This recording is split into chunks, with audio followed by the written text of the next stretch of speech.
Alors bonjour, je m'appelle Alban Maton, je suis le technicien IMAP. Je vais vous faire le laboratoire de fabrication mécanique aujourd'hui et nous allons commencer en premier lieu par faire une présentation de la machine. Donc, il s'agit d'un tour conventionnel. Ce tour conventionnel, c'est un tour avec un banc parallèle.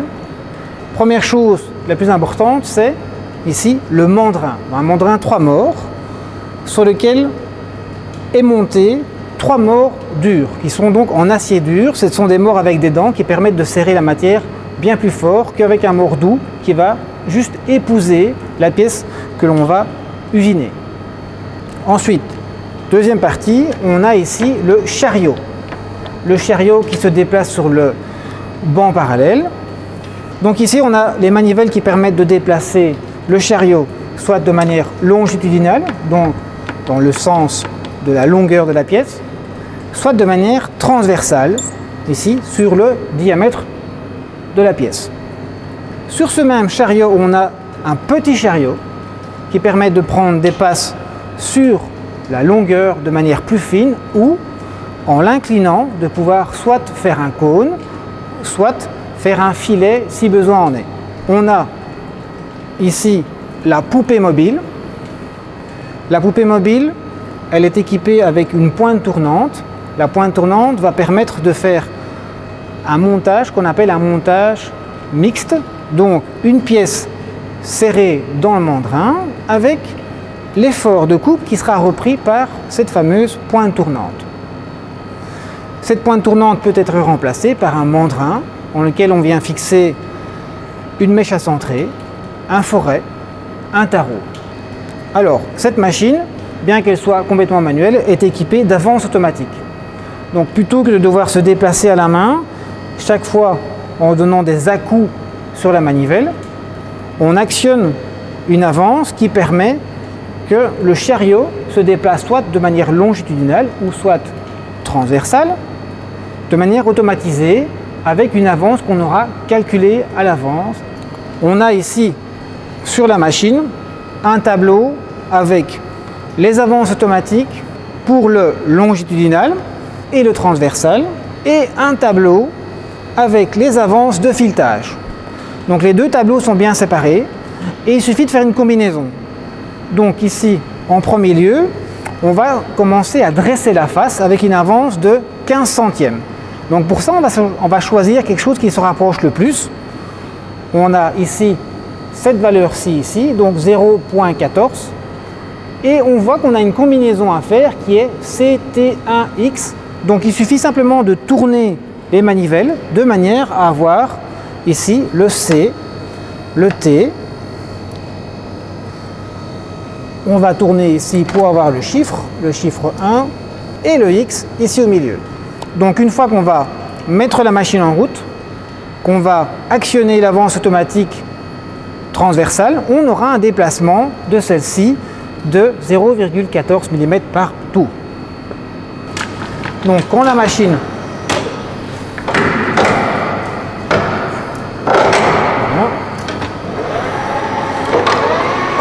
tourne, si on veut choisir une avance qui est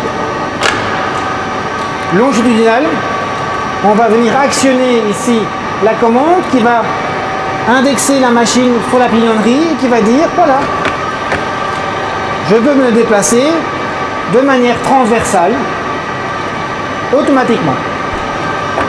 Et donc là je me déplace avec une avance de 0,14 mm par tour. Okay. On a la même avance pour le transversal, comme ceci. Et donc on a l'avance maintenant qui se déplace à 0,14 mm par tour.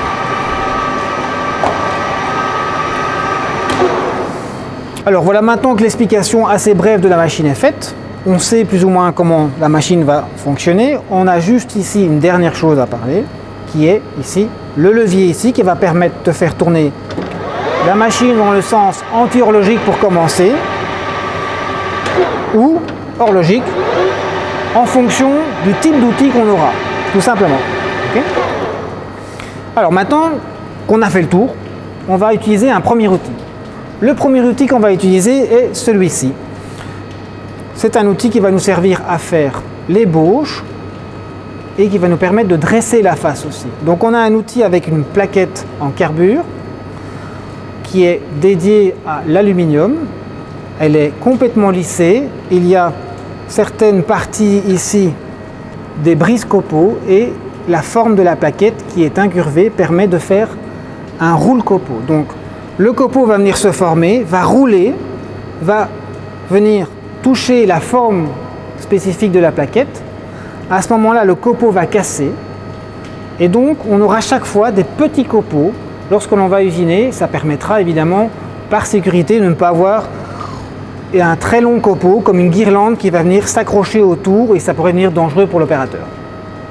Donc, montage du premier outil, on vient comme ceci dans ce qu'on appelle ici la tourelle. La tourelle va venir simplement bloquer l'outil ici en position à hauteur de pointe. Donc la hauteur de pointe, qu'est-ce que c'est? C'est simplement la hauteur du centre du mandrin et on appelle ça hauteur de pointe parce qu'on a une pointe tournante et qu'avant on venait régler l'outil avec la pointe tournante.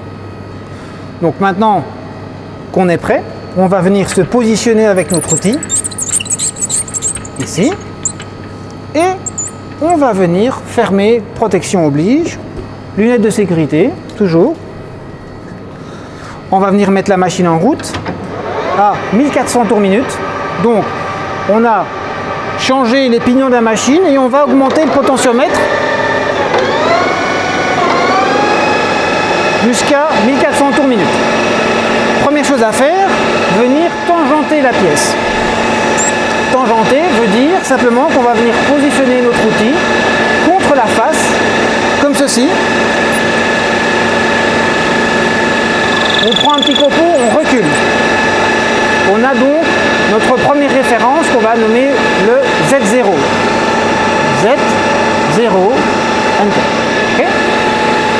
On va venir prendre ici 1 mm pour commencer. 1 mm, je remets ma référence à 0. Okay. J'ai déjà pré-réglé mon avance automatique.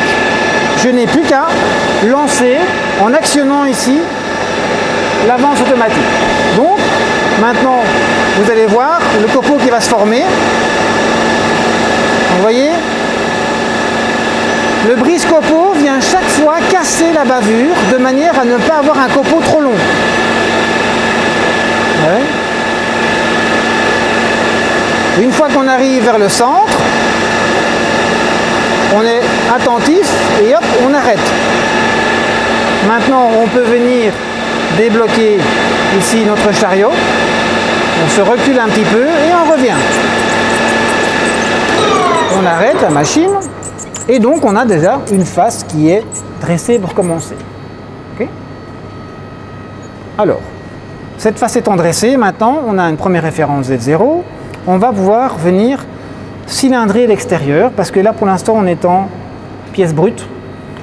Si on veut avoir un beau diamètre de 60, bien cylindrique, qu'on va devoir reprendre dans les morts, il faut absolument venir cylindrer très très légèrement la pièce. Donc pour faire ça, on va ne pas oublier de changer la position ici pour les avances automatiques. Et ensuite, on va venir se positionner prêt à tangenter. On met en route, on vient tangenter le diamètre extérieur le plus légèrement possible, c'est important. Légèrement, voilà. On vient ici, on met comme quoi le diamètre correspond à 60. Dans votre méthode de travail, cylindrez le diamètre à 60 mm sur une longueur de 90 mm avec une avance de 3/10 de millimètre par tour. Donc ce qu'on va faire maintenant, c'est qu'on va venir changer l'avance pour venir mettre une avance de 3/10. Donc 3/10, donc on va prendre ici ce qui se rapproche le plus. On a donc maintenant une avance beaucoup plus rapide que tout à l'heure. Vous voyez, 0,32. On va permettre d'avoir une avance qui va casser le copeau, mais qui malheureusement va faire des grands sillons sur la pièce. Donc c'est pour ça qu'on va devoir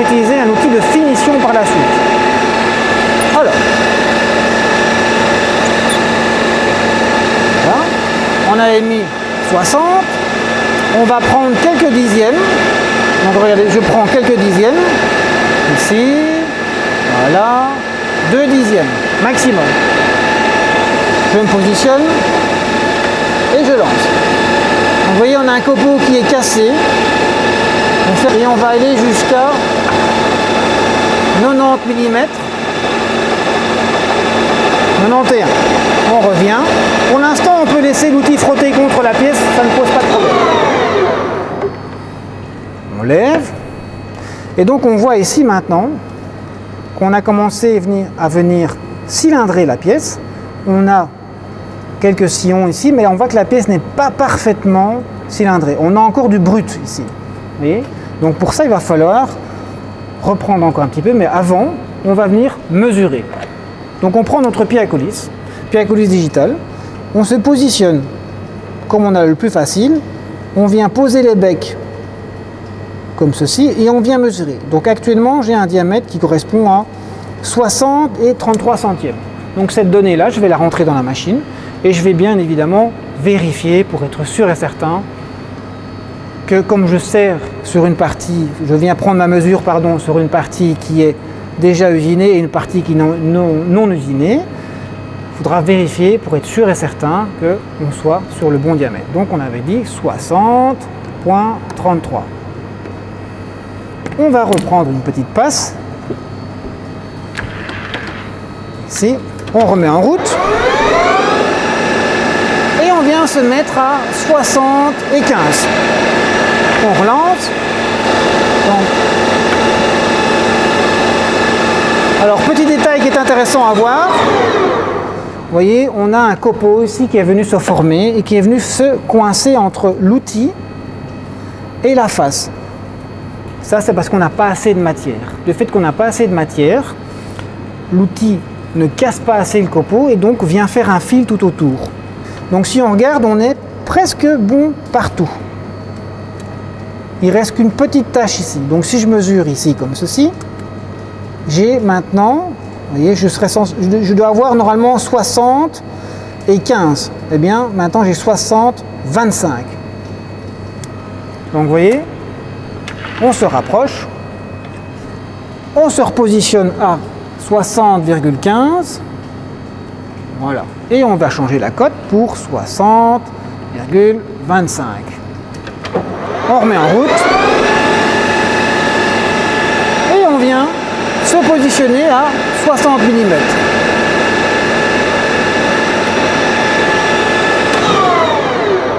Alors, maintenant, on a facile parce qu'on a une lecture digitale. On n'a pas toujours une lecture digitale sur une machine conventionnelle. Et donc, on est obligé de travailler avec les tambours gradués ici. Le problème du tambour gradué, c'est que c'est écrit assez petit. On fait vite une erreur. Ici, quand on vient travailler sans lecture digitale, uniquement avec le tambour gradué, si on va un petit peu plus loin et qu'on se dit « Oh zut, j'étais un petit peu trop loin, qu'est-ce que je dois faire ?» Je dois venir me repositionner. Donc, je recule. Mais quand je recule, en fait, il y a toute une zone ici dans laquelle la manivelle finalement se déplace, mais pas la partie transversale. Et donc ça, on sait le voir grâce ici à notre lecture digitale. Donc vous voyez, si on regarde bien, malgré le fait que j'ai reculé, je ne suis pas à la bonne position. Donc je dois reculer plus loin pour reprendre le jeu et venir me repositionner correctement. Voilà. Et donc maintenant, on peut prendre cette passe.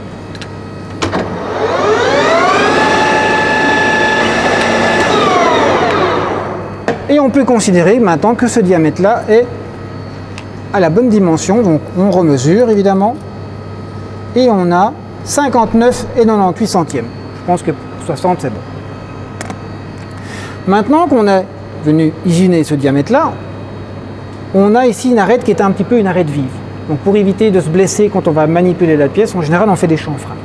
Donc ici on va utiliser un autre outil, qui est un outil à chanfreiner. Donc la plaquette va avoir un angle de 45 degrés, ce qui va permettre de directement faire un chanfrein à 45 degrés. On vient replacer l'outil dans le porte-outil, on vient bloquer, on se déplace, comme ceci. On va tourner un petit peu moins vite. Alors, par facilité, ce qu'on fait, c'est qu'on va venir se mettre sur un chiffre rond. Donc on va venir placer l'outil au milieu de l'arête vive, comme ça. On va essayer de prendre un chiffre rond, 54 par exemple ici. Voilà. Très bien. Je vais déplacer mon tambour gradué, ici. Et je vais venir légèrement tangenter. Dès que je touche, ici, je fais un très léger copeau. Et maintenant, je peux venir rentrer de 1 mm dedans.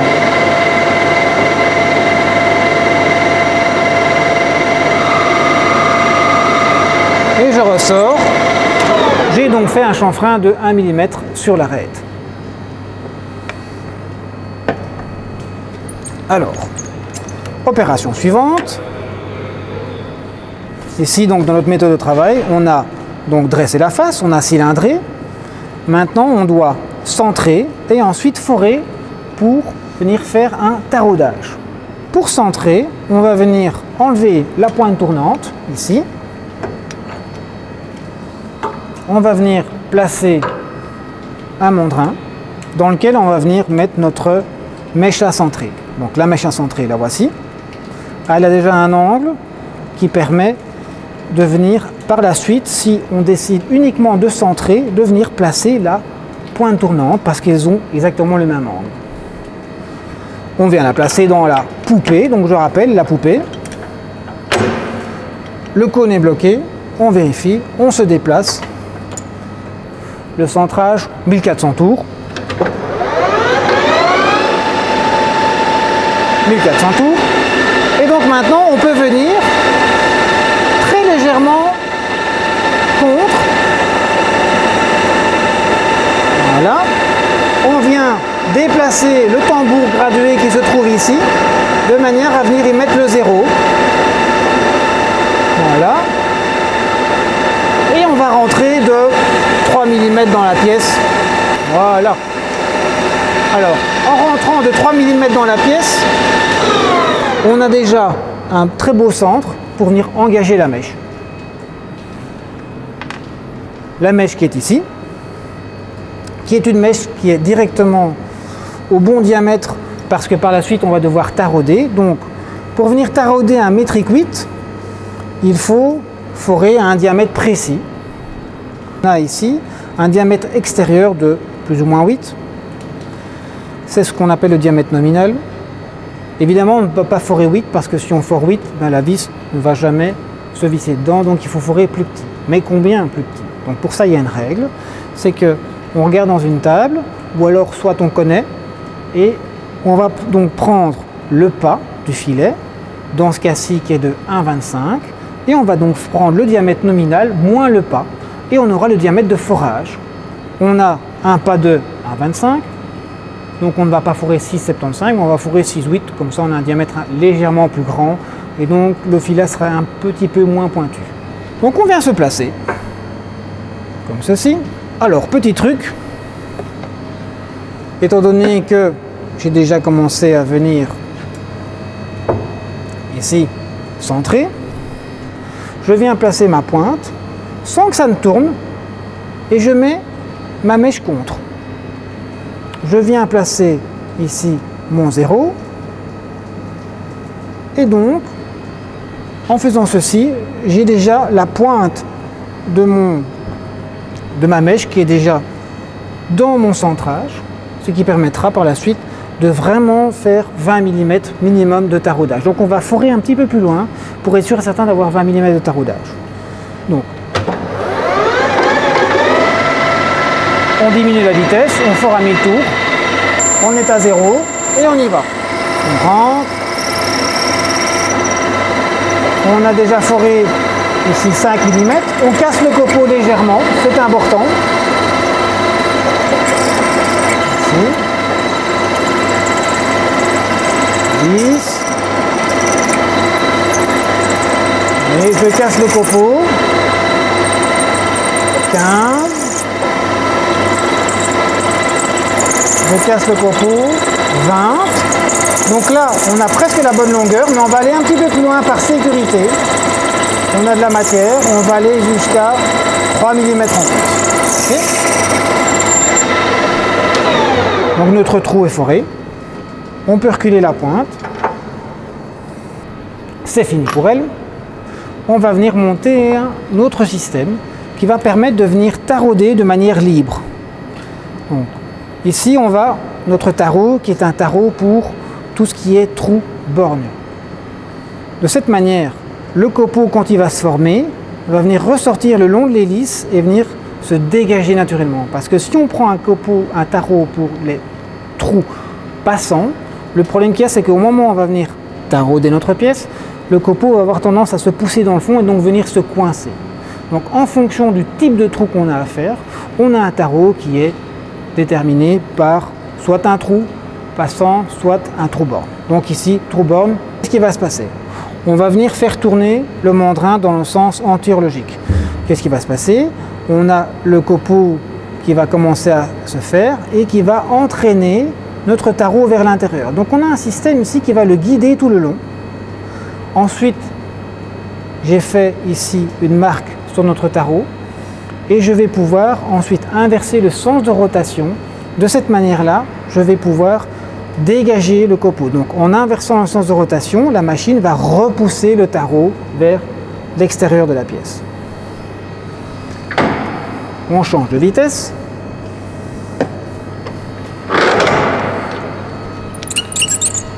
Je vais me placer.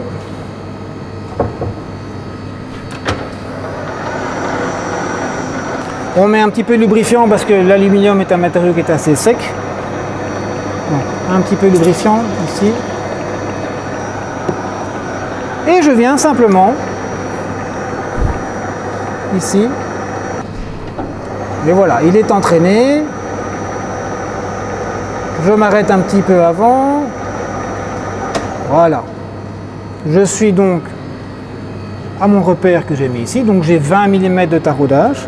Maintenant, j'inverse le sens de rotation. Et en inversant le sens de rotation, eh bien, le tarot est repoussé naturellement. Car il a été engagé dans le filet. Voilà. Alors. On a maintenant notre taraudage qui est fini. On a une bavure ici tout autour. Eh bien, on va casser cette bavure en remettant le mandrin et en venant mettre un outil qu'on appelle une mèche à bavurée. On retire ceci. On vient replacer notre mandrin.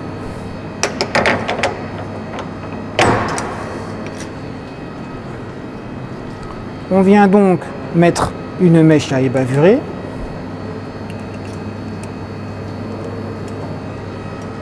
Ou un outil à ébavurer, ça selon. Voilà, on vient bloquer légèrement. On va augmenter un petit peu la vitesse. Et on vient faire un chanfrein d'entrée. Juste histoire de casser le copeau. Voilà. Donc voilà, la première partie de notre pièce est finie. On a donc dressé la face. On est venu cylindrer à un diamètre de 60. On est venu faire un chanfrein de 1 mm pour casser l'arête, pour éviter donc, quand on manipule la pièce, de se blesser. On est venu centrer. On est venu forer à un diamètre déterminé qui était de 6,8 sur une longueur de plus de 20 mm. Et ensuite, on a taraudé avec un tarot trou borne de métrique 8 de manière à venir mettre une vis de 8. Donc une vis industrielle comme ici. Voilà. On vient la mettre dedans et donc on est venu faire un taraudage dans notre pièce. Donc maintenant la seconde partie ici de la pièce va être de démonter les mordures. Donc si on regarde ici, les mordures font une légère marque. On voit les dents qui sont ici.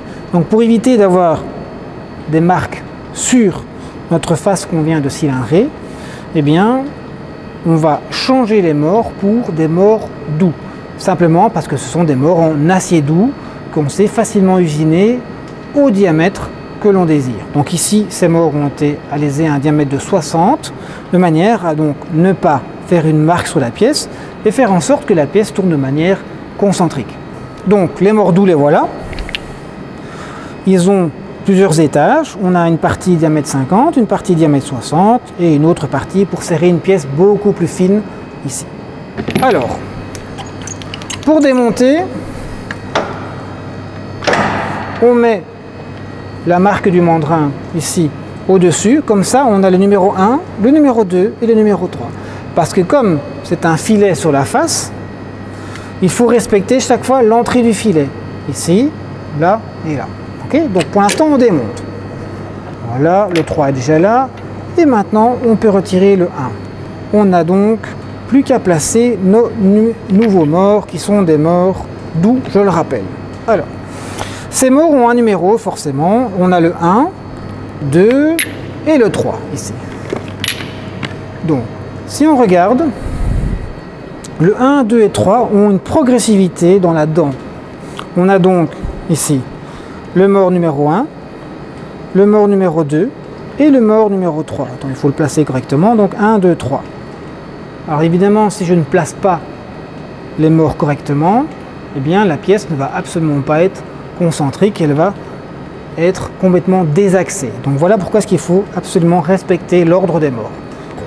On va tourner maintenant dans le sens horlogique. Et donc on voit ici, à l'entrée, le début d'une dent. Donc je rappelle que c'est un filet sur la face. Donc qu'est-ce qu'on fait? Une fois que la dent est là, on recule légèrement. On vient placer notre premier mort dans le numéro 1. Ensuite, on tourne dans le sens horlogique et on va aller regarder en bas au numéro 2. Quand est-ce que la dent va apparaître? La dent apparaît maintenant, donc on recule très très légèrement. On vient placer le mort numéro 2 vers le bas. On le maintient évidemment vers le haut.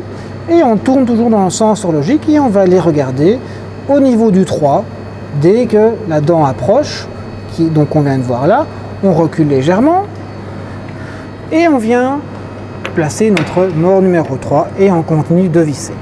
Alors, si les morts sont bien mis, au moment où on aura serré toute la longueur du mort, ils doivent être tous à la même hauteur que le diamètre. S'il y en a un qui est légèrement décalé, ça veut dire qu'on a mal fait notre travail. Donc on visse. Voilà. On peut regarder donc ici, on voit que tout le mort numéro 1 est enfoncé, tout le mort numéro 2 aussi, et tout le mort numéro 3. Et il n'y a pas de décalage ici, donc on est sûr et certain que nos morts sont bien mis. Ok, donc maintenant, on reprend notre pièce qu'on a tournée et on vient la positionner dans le diamètre de 60. Bon. Évidemment, comme c'est une matière, comme l'aluminium est une matière assez fragile, dans laquelle on fait vite des griffes, vite des coups, c'est une matière beaucoup plus ductile que l'acier, donc qu'est-ce qu'on va faire? On va venir le placer légèrement, comme ceci, sans trop le serrer, et puis après on va le pousser jusque contre la face. Une fois que la pièce est contre la face, je tourne très très légèrement et je viens serrer. Voilà. Je serre mon premier mort, je serre mon deuxième mort et mon troisième mort pour être sûr. Alors, on est sûr et certain maintenant que la pièce est bien tenue. Si je fais tourner, alors évidemment il ne faut pas regarder de ce côté-ci parce que forcément, comme la pièce est brute, elle voile. Mais si on regarde de ce côté-ci, on voit que la pièce tourne parfaitement concentrique. Alors, les morts ont été faits de manière à ce qu'on sache placer le pied à coulisse pour venir mesurer la longueur. Vous voyez? Donc là, on voit en brut, on a 153,75. La pièce finie doit faire 150 mm, donc on a 3,75 mm à retirer sur la face. Donc là, même opération qu'au départ, on va venir dresser la face de manière à retirer le surplus de matière. Donc on vient placer notre outil qu'on a utilisé en premier, donc l'outil A d'ébauche pour dresser la face. On va s'approcher. 1400 tours. Donc pour dresser la face, on vient simplement positionner encore une fois l'outil contre la face. On recule l'outil. on vient sur notre Z et on met 0 pour commencer. Okay. On sait qu'on doit prendre 3,75. Et je peux travailler à la main, ça ne change rien, mais l'état de surface va s'en faire ressentir. Je vais avoir un état de surface qui va être très abîmé. Finalement, c'est pas le but. Mais ici, on est en ébauche, donc pour l'instant, ça n'a pas d'importance parce que la pièce n'est pas encore prête d'être finie. Okay, donc, on va travailler avec l'avance, on vérifie. Donc, là tout à l'heure, j'avais mis une avance de 3 dixièmes. Je vais vous montrer une avance de 3 dixièmes pour dresser la face à la vitesse que ça va par rapport à ce qu'on a fait tout à l'heure en premier lieu, qui était avoir une avance de 0,15. Donc on reprend un millimètre. Et regardez, 3 dixièmes d'avance sur une face dans l'aluminium, ce que ça fait. Vous voyez, donc on a un copeau qui vole beaucoup plus loin, mais on a un copeau qui casse beaucoup mieux. Vous voyez? Donc, sur une machine conventionnelle, on va avoir tendance à travailler avec une avance plus petite, 0,15 comme au départ. Parce que si on travaille avec une avance de 3 dixièmes, on a des copeaux qui volent partout. Une machine conventionnelle, comme elle n'est pas fermée, eh bien par la suite ça fait beaucoup de nettoyage. Ça risque d'envoyer des copeaux qui sont chauds sur les autres tourneurs qui sont dans le coin. Donc on va plutôt réserver les grandes vitesses d'avance à des machines complètement fermées, comme des machines à commande numérique. Mais vous voyez bien que ça fonctionne très bien, on a un très bel état de surface malgré tout. Okay, donc. Maintenant je vais reprendre encore 5 dixièmes. On peut arrêter, on sort notre outil et on vient mesurer. Donc là on a mesuré qu'on avait 151 et 25 centièmes, donc on va venir mettre Z, 151,25. On met en route.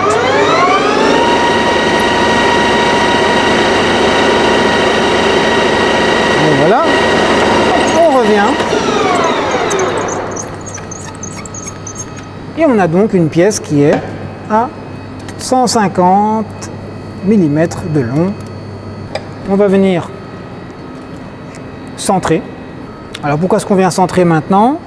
Ben parce que maintenant on va utiliser la pointe tournante. La pointe tournante, elle va être là pour reprendre l'effort de coupe. Parce que si vous regardez bien, on a quand même une pièce qui sort des morts du mandrin de 130 mm de long.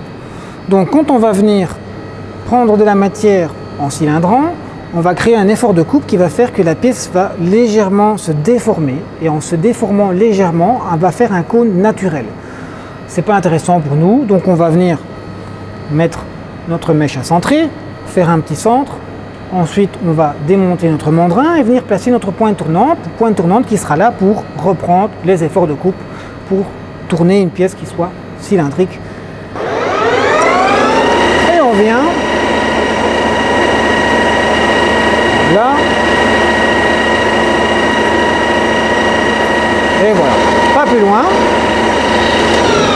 On recule ici notre mandrin. Et on va venir prendre notre pointe tournante. Alors pourquoi est-ce qu'on appelle ça une pointe tournante? Simplement parce qu'il s'agit d'une pièce ici sur laquelle on a différents cônes qui est montée sur un roulement. Donc on vient la placer dans notre poupée mobile. On va venir mettre notre pointe contre notre centre qu'on vient de faire. Et donc pourquoi est-ce qu'elle est montée sur un roulement? Parce que si la pièce devait tourner et que cette pièce-ci devait être fixe, finalement cette pièce-ci s'userait. Okay. Donc on vient bloquer la pointe. Donc voilà. Donc ici maintenant on a ce qu'on appelle un montage mixte. Donc, serré dans le mort et avec l'effort de coupe qui est repris par ici la poupée mobile.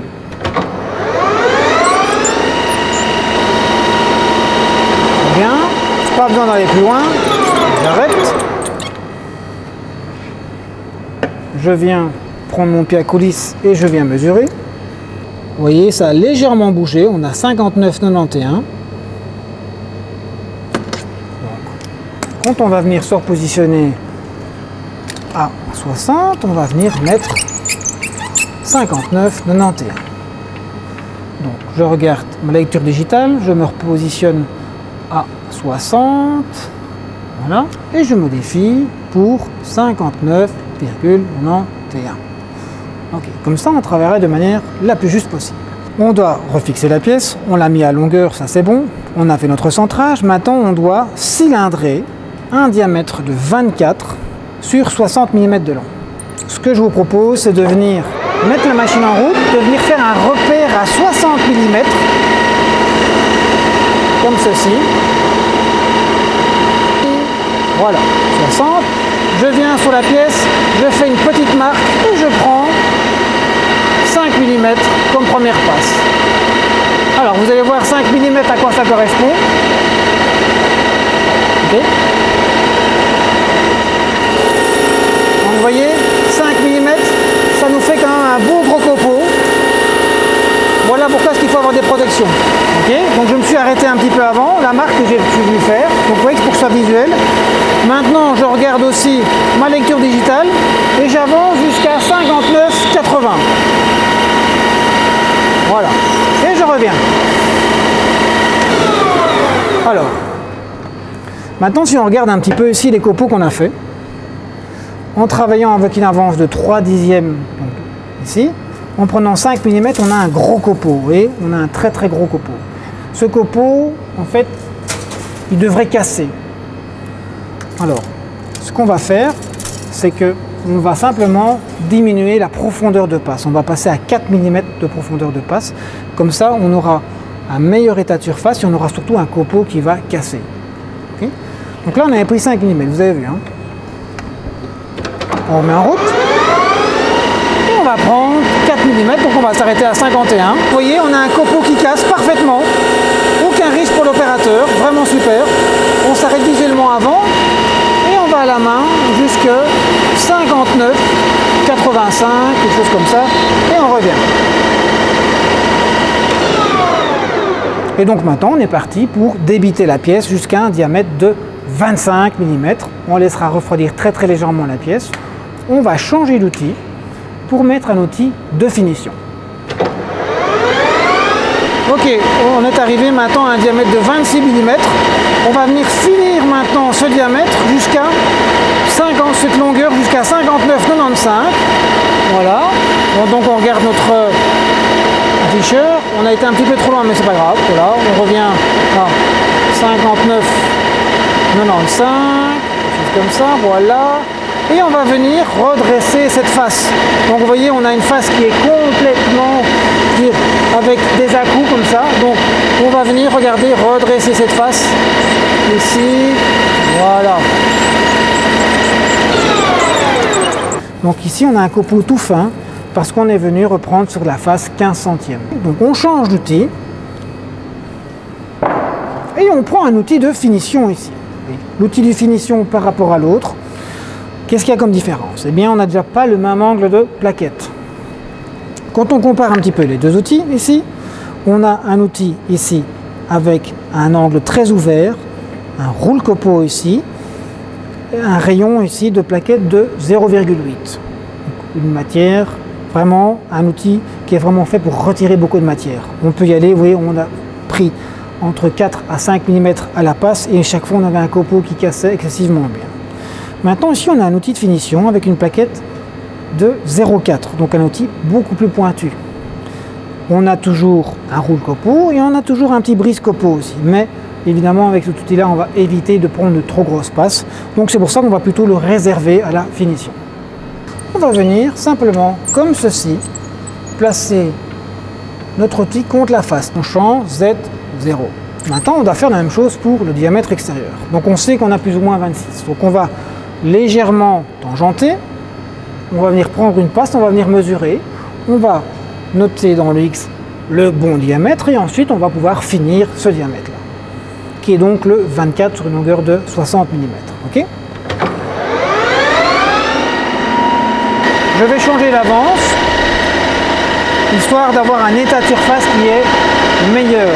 Pourquoi? Parce que simplement on passe d'une plaquette de 0,8 à une plaquette de 0,4, donc si je garde la même avance, je vais avoir beaucoup plus de sillons dans la pièce. Okay. Donc je vais mettre une avance de 0,14, donc CT1X, donc C, T, 1X. On vient mettre 26, sachant qu'on va devoir changer cette cote. Hein. se placer comme ça, et on prend une passe. On ne va pas aller jusqu'au 60, on va s'arrêter un petit peu avant.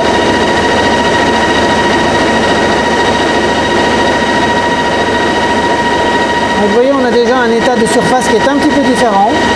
On voit que la brillance de la pièce n'est pas la même. Et on peut s'arrêter là. On revient. Alors, on a donc un état de surface bien meilleur que si on avait gardé une avance de 0,3 grâce au fait qu'on a changé l'avance. On a donc 0,14 avance. On vient mesurer maintenant le diamètre. Alors, on a un diamètre de 25,80. Okay. On vient donc modifier 25,80. Okay. Alors, on remet en route. On va venir se placer à 24,80. Comme ça, je prends 1 mm. Voilà. Et on y va. Vous voyez, on a déjà un copeau qui est différent, parce qu'on a un copeau qui casse. Aussi grâce au fait qu'on a pris 1 mm. Je laisse assez de matière pour pouvoir justement faire une belle finition.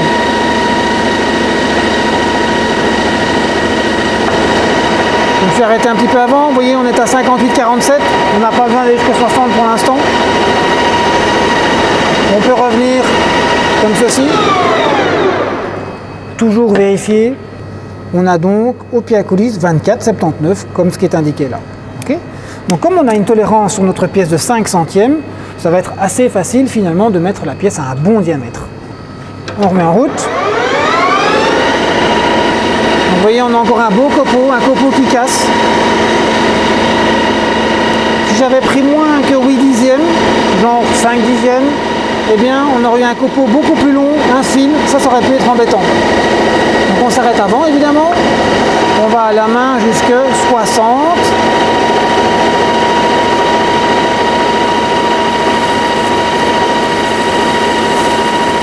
On a un gros copeau, hein, c'est normal, c'est normal.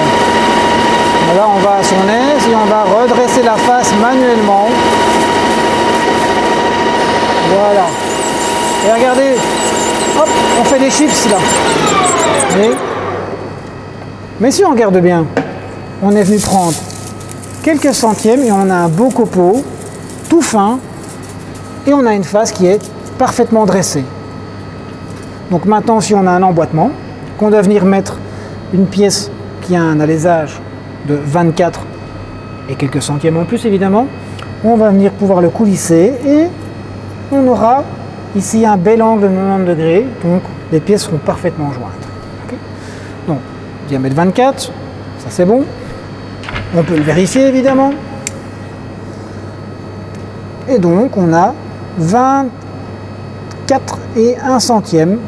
La pièce est un peu chaude, donc elle va perdre le petit centième, elle va revenir à 24, voire 23,99 et on est parfaitement dans la tolérance. Donc vous voyez qu'une machine ici qui a quand même quelques années, on n'est pas obligé d'avoir une machine numérique. On peut très bien travailler de manière très précise avec un tour conventionnel. Okay. Alors on reprend nos références, parce que maintenant on a un diamètre de 20 à faire sur une longueur de 30. Alors ce diamètre de 20 correspond à un métrique 20, ici, sur une longueur de 30. Métrique 20 au pas de 1. C'est un pas fin. Tout à l'heure on a fait sur une des faces un métrique 8 avec un pas de 1,25 qui est un pas standard. Ici on va faire un pas fin. Okay. Donc on vient comme ceci, on referme, on a toujours nos références. 24, on va se mettre à 22. Voilà, on vient voir si notre zéro ne bouge pas, ok c'est bon. On peut aller évidemment avant, s'arrêter avant 30.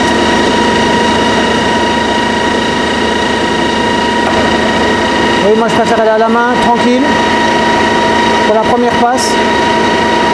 Voilà, 24,80, on revient. On va se mettre à la bonne profondeur, c'est-à-dire au diamètre de 20 mm. Donc vous voyez, on prend 2 mm sans aucun souci, on aura toujours un bel état de surface. Quoique dans ce cas-ci, l'état de surface, ça ne sert plus à rien, parce parce qu'on va devoir faire un filet sur cette surface, donc on n'aura jamais que des pointes. Okay. Voilà.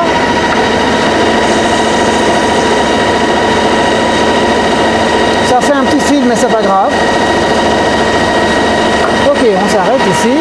On va jusqu'à 29, 30 et on ressort.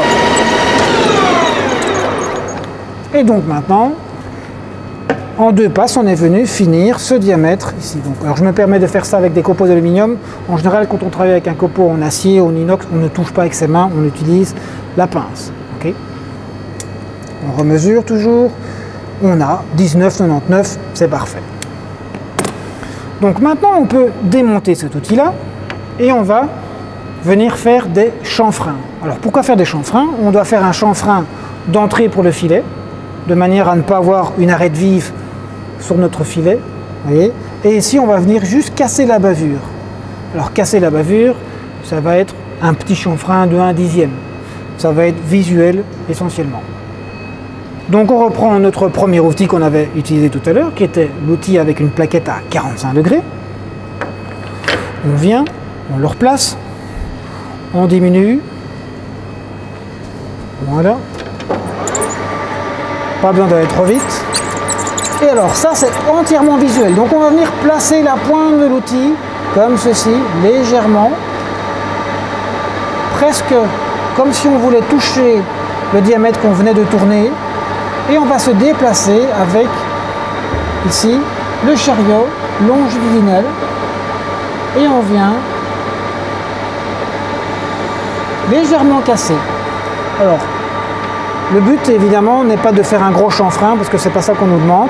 On nous demande simplement de casser la bavure. Donc, c'est souvent le tourneur qui décide s'il fait 1 ou 2/10. Donc, c'est à l'œil, évidemment. Okay, mais pour celui-ci, évidemment, on doit faire autrement. Donc ce qu'on fait, c'est qu'on se met toujours un chiffre rond. Voilà, on va se mettre sur 15 par exemple, voilà. Je vais venir déplacer ici le transversal, le longitudinal, pardon. J'ai un très léger copeau. Donc maintenant mon outil est contre l'arête que l'on vient d'usiner. Et on peut rentrer de 1,5 mm dedans. Vous voyez ? 14, 1 mm, je vais donc jusqu'à 13,5, sans... Yep, je ressors directement sans laisser l'outil frotter contre la face. Voilà. On a donc ici une bavure qui est enlevée grâce au fait qu'on a cassé la bavure et on a fait un chanfrein d'entrée pour notre filet de 1,5 mm.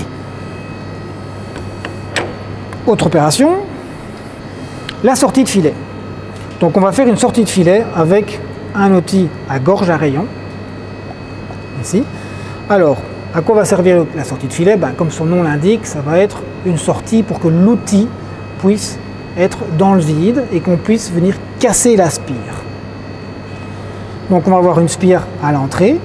Donc quand on va faire le filet, on va venir faire un sillon, donc il va faire une spire.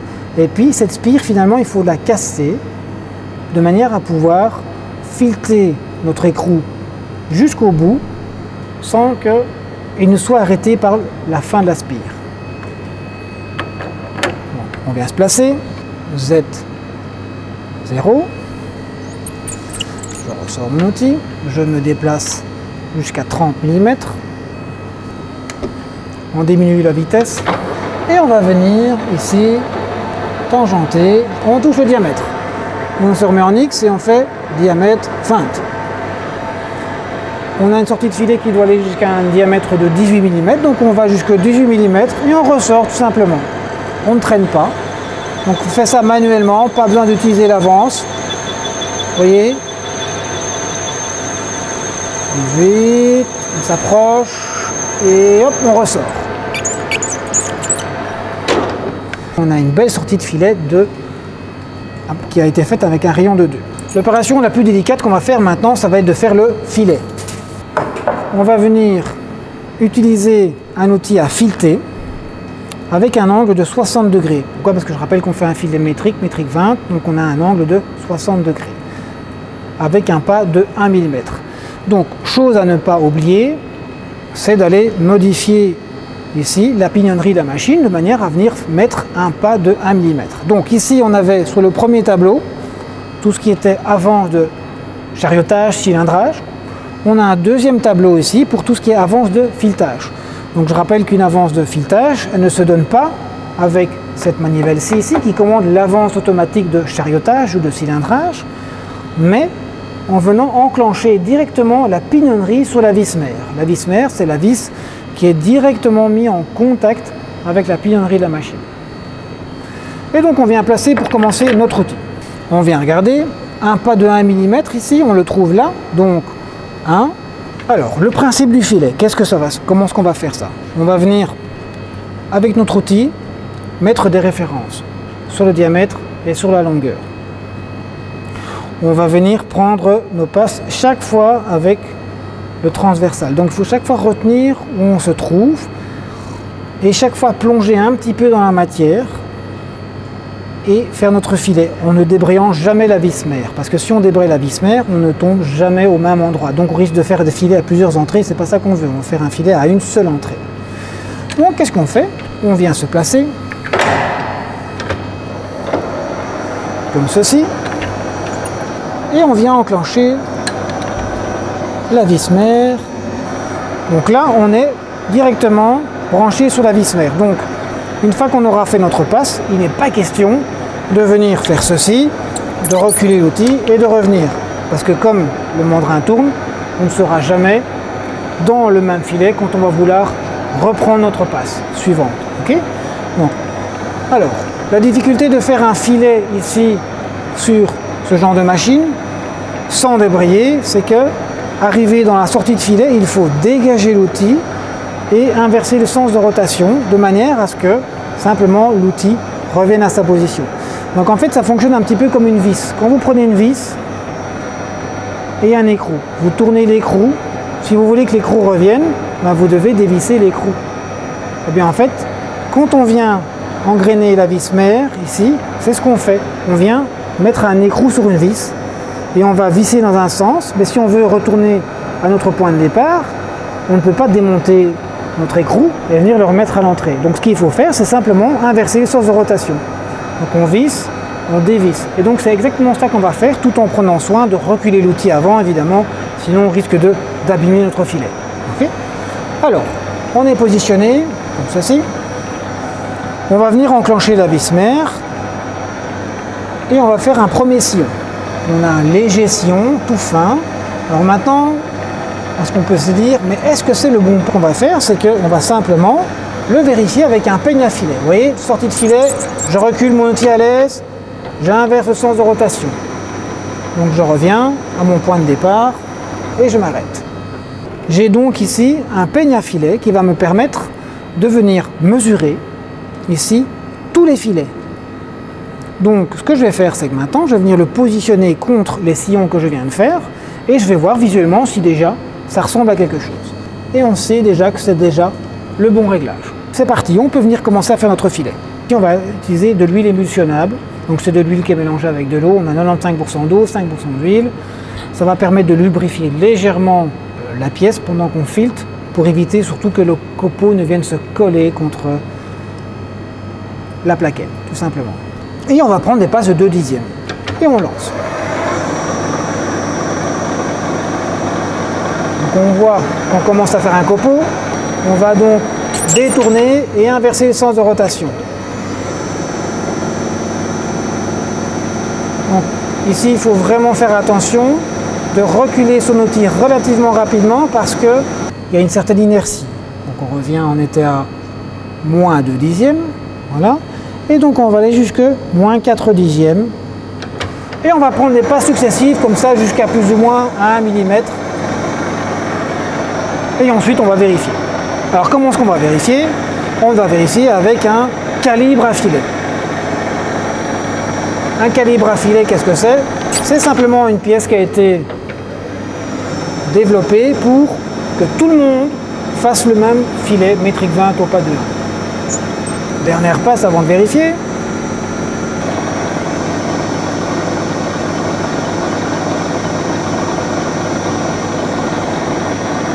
Ça commence à être pas mal. Ok, je ressors. Donc on va utiliser notre calibre. Donc on a un calibre de métrique 20 ou pas de 1. Donc il commence légèrement à se visser dessus, mais on doit encore prendre de la matière. On approche, on va être très bon. On sort notre outil, on revient à notre point de départ et on va faire ce qu'on appelle une passe à vide. Alors qu'est-ce que c'est une passe à vide? C'est simplement repasser l'outil à la dernière profondeur qu'on a pris. Ça va permettre de venir nettoyer le filet.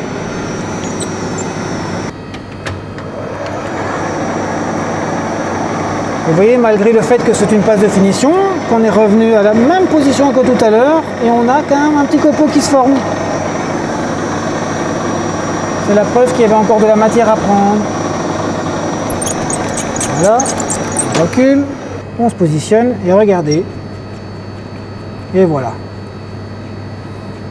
On se visse complètement jusqu'au bout. Alors seconde partie maintenant, c'est la fabrication du cône. Donc comment est-ce qu'on va faire le cône? Donc si on regarde bien, on a des déplacements ici qui sont des déplacements longitudinaux, transversales, mais ici on doit faire un cône.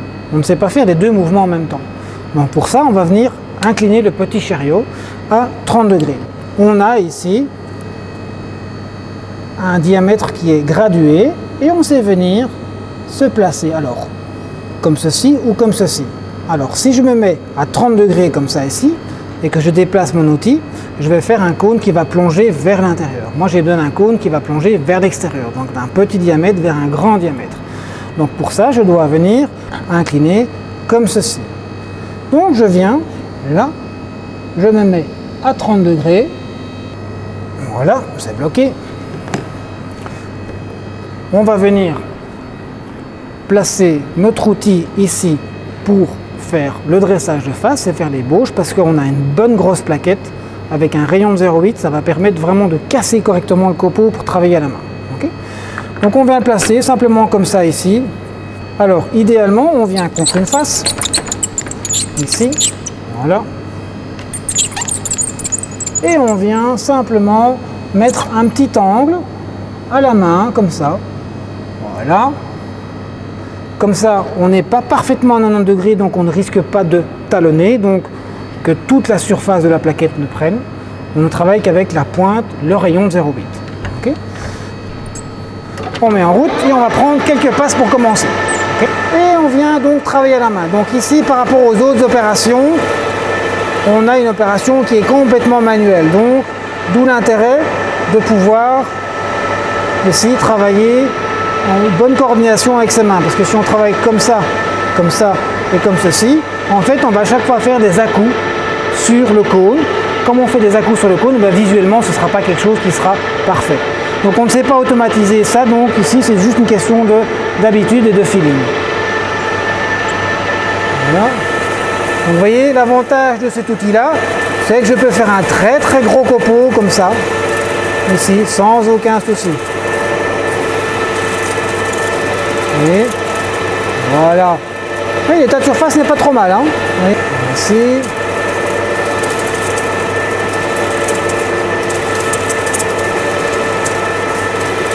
Je vais pouvoir augmenter un petit peu la vitesse. Un petit peu de trop. Voilà. Ici. Vous voyez, on a un copeau assez gros maintenant. Je reviens. Et vous voyez, le cône est occupé de se faire doucement. Alors, on évite de prendre les copeaux à ce stade-ci avec sa main. Et donc vous voyez que la profondeur de passe pour l'instant diminue. Hein. Je ne prends plus des passes de 5 mm, je prends des passes beaucoup plus petites parce que j'arrive à mon diamètre de 24. Je retire le copeau. Voilà. Dernière passe. On essaye d'être le plus régulier possible. Voilà. On arrive doucement vers la fin. Et donc, on peut considérer que notre pièce est finie. On a donc tourné, dressé, on a foré, on est venu faire un filet, on est venu faire un chanfreinage, on est venu faire une gorge à rayon et on est venu faire un cône, tout ça sur une machine conventionnelle. La dernière partie du labo pour finir notre pièce, ça va être de venir fraiser 4 plats et 2 rainures. Et comme ça, je pense qu'on aura fait le tour de la fabrication mécanique à notre niveau ici.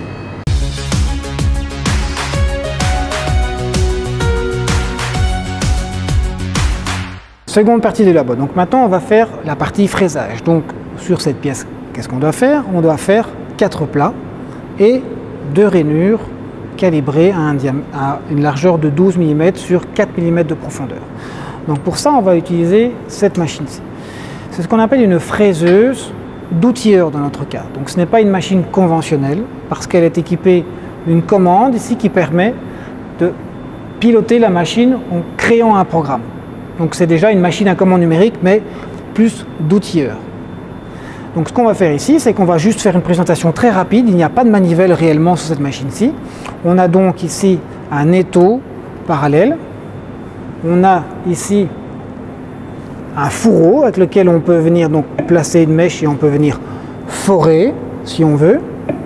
Et les manivelles sont remplacées ici par des boutons de commande qui permettent de descendre la machine en mode avance ou en mode rapide. Pour remonter, pareil, X, donc accélère, et le Y comme ceci. Donc ici, en fait, on a 3 axes à gérer. Par rapport au tour, où on a l'axe X qui correspond au diamètre, l'axe Z qui correspond à la longueur.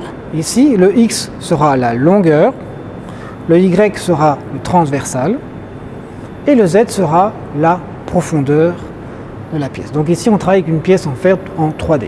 Pour la présentation de la machine, on ne va pas aller beaucoup plus loin, si ce n'est qu'on a ici ce qu'on appelle une manivelle électronique, donc qui permet, en choisissant la commande manivelle électronique, de déplacer un axe choisi. Donc là, ici, j'ai l'axe X. Je peux très bien choisir l'axe Y ou l'axe Z. Donc là, je peux monter ou descendre. Donc la première chose à faire, c'est de placer la pièce dans l'étau. Pour faire ça, on va venir placer notre pièce ici sur 2 cales qui sont des cales rectifiées, parallèles. On vient positionner simplement comme ceci. On ouvre notre étau et on vient serrer la pièce. Et donc vous voyez, là, je serre plus haut que le centre de la pièce. Donc en serrant, la pièce ne va pas avoir tendance à remonter. Lorsqu'il va avoir un effort de coupe, elle va avoir tendance à être poussée vers le bas. Donc, je suis venu mettre ici une pièce supplémentaire, vous voyez, qu'on appelle une butée. Donc cette butée, à quoi va servir? Elle va venir servir simplement à mettre les références, le X0 et le Y0. Alors pour ça, je viens placer ma pièce contre, légèrement. Je viens serrer ici. Une fois que la pièce est contre, je serre un peu plus fort, donc c'est un étau à serrage hydraulique. Et je vais venir prendre mes références. Alors comment est-ce que je vais faire pour prendre mes références? Je vais venir mettre un centreur. Alors comment fonctionne le centreur? On a 2 pièces ici complètement rectifiées, qui ont un diamètre de 10 mm. On fait tourner, pour commencer, notre centreur à une vitesse maximum de 500 tours par minute. Et au fur et à mesure que je vais me rapprocher de la référence que je veux trouver, la partie du bas qui est mobile va commencer à tourner de manière plus en plus concentrique, jusqu'à un moment où elle tournera concentrique à l'œil. On continue à déplacer, toujours, très doucement, notre axe qu'on veut déterminer, jusqu'au moment où il y a un désaxage. Donc il y aura une erreur de quelques centièmes, voire quelques microns. Et donc, grâce à ça, on pourra déterminer que la position du centre de l'outil, grâce à notre diamètre ici, dans ce cas-ci, comme c'est un diamètre de 10, eh bien, que la position du centre sera de Y plus 5, moins 5, X plus 5, moins 5, en fonction de l'axe qu'on veut venir tangenter. Donc, on vient mettre simplement notre centreur, pour l'instant, comme ceci, dans notre mandrin. On se place là, comme ça. Et on va venir faire le X pour commencer. Et je vais venir mettre en manuel ici une vitesse de 500 tours par minute. Donc j'ai la commande S, 500. Donc là on a notre centreur qui est légèrement décalé, comme vous pouvez le voir. Vous voyez, il est légèrement décalé. On vient juste se déplacer tout doucement. Ici, voilà, vous voyez. Donc là, à l'œil, il tourne plutôt pas mal. Mais il faut aller plus loin que ça, il faut aller jusqu'au moment où le centreur va se désaxer. Donc vous allez voir, ça va être assez subtil, il va juste se déplacer un tout petit peu. On voit qu'il est légèrement décalé. Donc si on regarde, ici maintenant, la position du centre du mandrin, de l'axe, se trouve à, par rapport à la phase de référence, à x moins 5 mm, étant donné qu'on a un diamètre de 10. Donc on vient ici sur la machine et on fait x moins 5 enter. Okay. Donc on a déjà déterminé la position en x. Même opération pour le y. Voilà. Il commence à toucher, il commence à se centrer, c'est pas mal. Et à un moment, il va se désaxer. Voilà. Il se désaxe. Notre position d'axe, le centre de notre axe, par rapport à la face qu'on vient de toucher ici, est à y-5. Donc ici, il y a une commande qui est assez intéressante sur une machine qui est de ce type-ci, donc commande numérique d'outilleur. Plutôt que de devoir se déplacer à la main pour les deux axes, on peut venir simplement programmer un petit déplacement. Donc on va venir employer la fonction ligne. Pourquoi ligne? Parce qu'on doit se déplacer le long d'un axe. Donc on va dire qu'on va aller à x0, y0, enter une fois. Donc là, on nous demande correction de rayon ou pas. On ne travaille pas avec une correction de rayon, on travaille au centre, en vitesse maximum. Et si maintenant j'appuie sur cette touche-ci, qui est la touche de fonction de la machine, je me déplace à x0, y0. Donc là, le centre de l'axe ici se trouve pile à l'arête entre le x, y, 0. Okay. Alors, on démonte notre centreur, on n'en aura plus besoin. On va pouvoir commencer à fraiser notre pièce.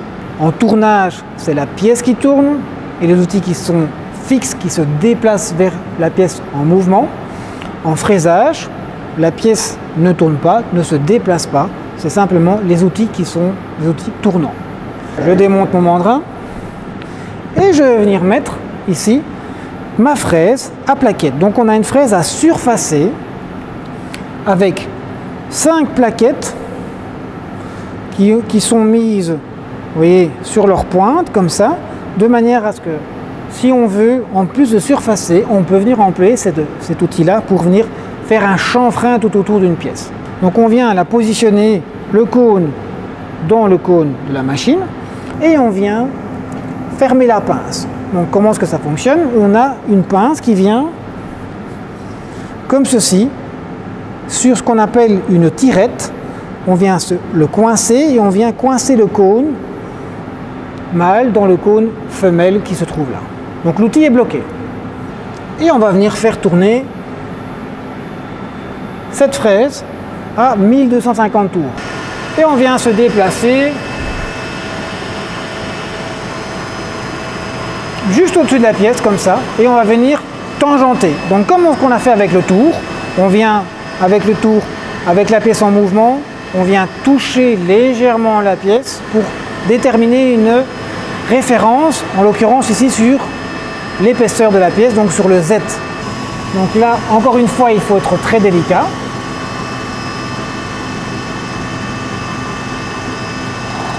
Très très léger, vous voyez. Je me déplace. Voilà. Je pourrais très bien marquer qu'on est à Z0. En fait, comme on est déjà venu prendre quelque chose, on va déjà prendre une petite compensation. Z moins 0,05 centièmes. Okay. Considère que j'ai déjà pris 5 centièmes. Maintenant, je dois me déplacer pour enlever de la matière. On va prendre des passes successives de chaque face de notre rayon, de notre diamètre. Okay.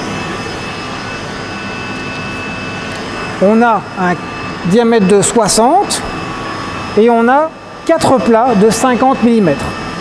Donc ça veut dire qu'il faut retirer 5 mm sur chacune des faces. On va donc retirer ici 2 mm pour une première passe. Je viens à Z-2. J'ai pris ma profondeur. Maintenant, je peux déplacer mon étau vers la fraise en mouvement pour prendre de la matière. Je vais modifier ce qu'on appelle l'avance automatique.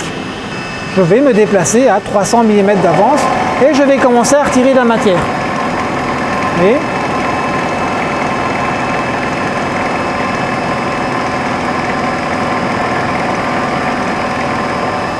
voilà. Je reprends encore 2 mm. Ici. Voilà. Je peux prendre le dernier millimètre qui me reste.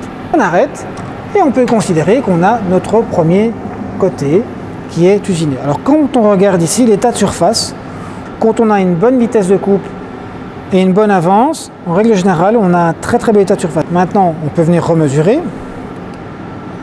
On a 54,95. Donc ça veut dire qu'il nous reste 4,95 à reprendre de l'autre côté. Comment est-ce que ça fonctionne? Eh bien on revient ici, on fait Z moins 5,05. Donc 5,05. Donc j'ai déjà pris 5 centièmes en plus. En fait je compense. On a fait notre premier côté. On a un étau avec un morphix. Donc on va venir prendre cette référence qu'on vient d'usiner et on va venir la positionner contre le morphix. Donc je suis exactement à la même position que tout à l'heure.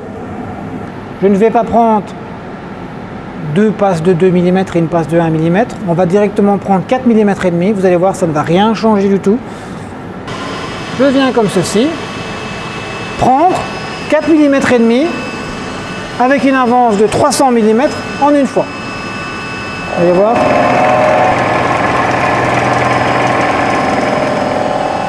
On entend que la machine ne prend plus rien, c'est bon, on peut revenir. Ici.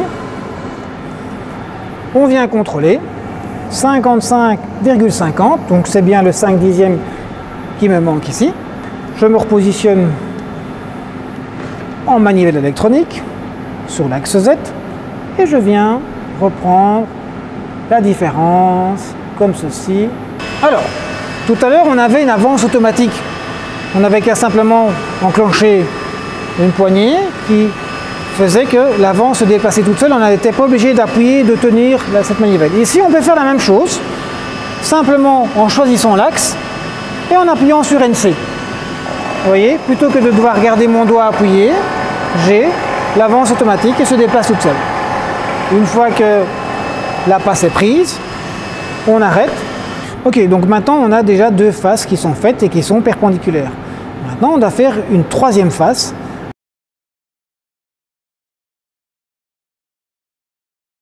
Alors maintenant qu'on a un carré qui est complètement fini, on a un carré de 50 par 50, on va pouvoir changer d'outil et venir mettre une fraise en bout, diamètre 12, pour venir y faire deux rainures au centre de notre pièce. Okay, donc on démontre la fraise, on vient y placer notre fraise en bout, diamètre 12, deux lèvres, avec une lèvre qui va jusqu'au centre.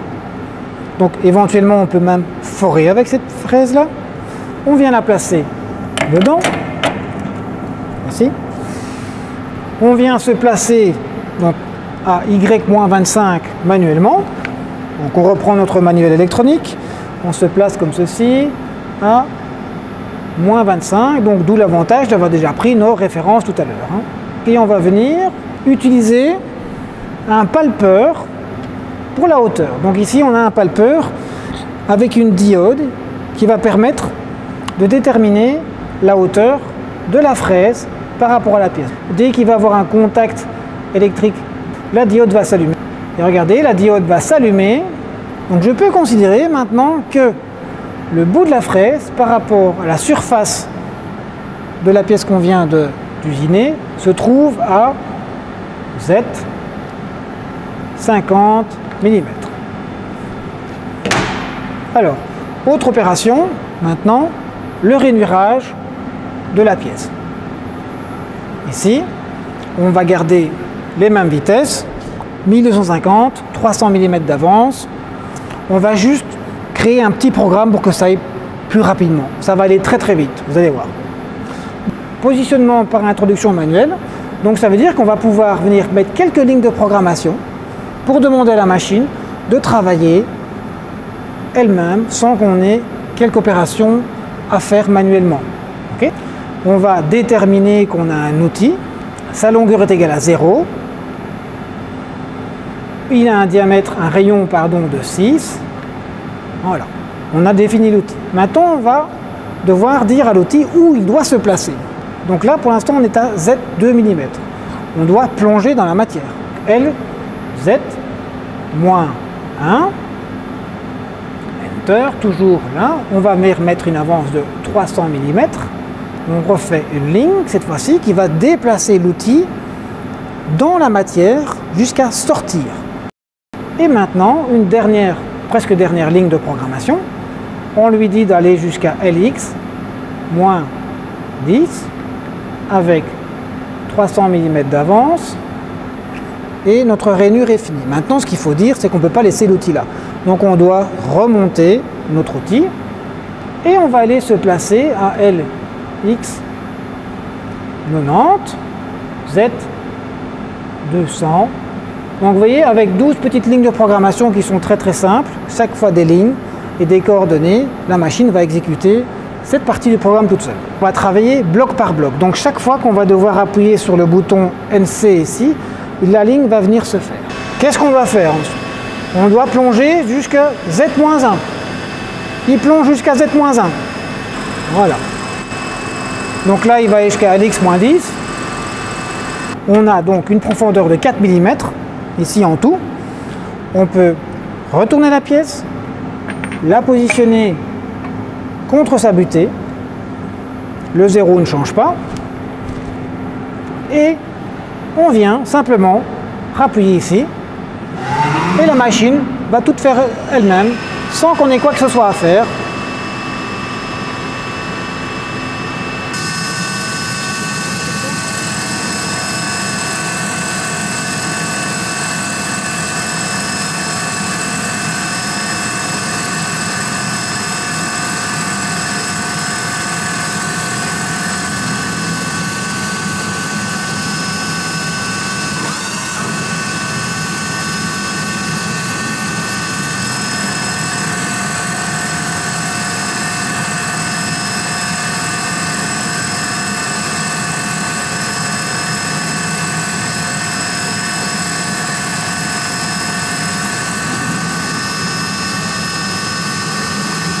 Donc voilà, maintenant on a fait notre deuxième rainure, ça a été tout seul étant donné que le programme avait déjà été fait à l'avance. Donc la pièce est finie, elle a été ébavurée et donc voilà, on se retrouve avec une pièce qui est un carré de 50 par 50, deux rainures de 12 de large, 4 de profond, un cône de 30 degrés, un diamètre tolérancé à 24 et un filet métrique 20 au pas de 1, ainsi qu'un taraudage de métrique 8 sur la face et le laboratoire est fini.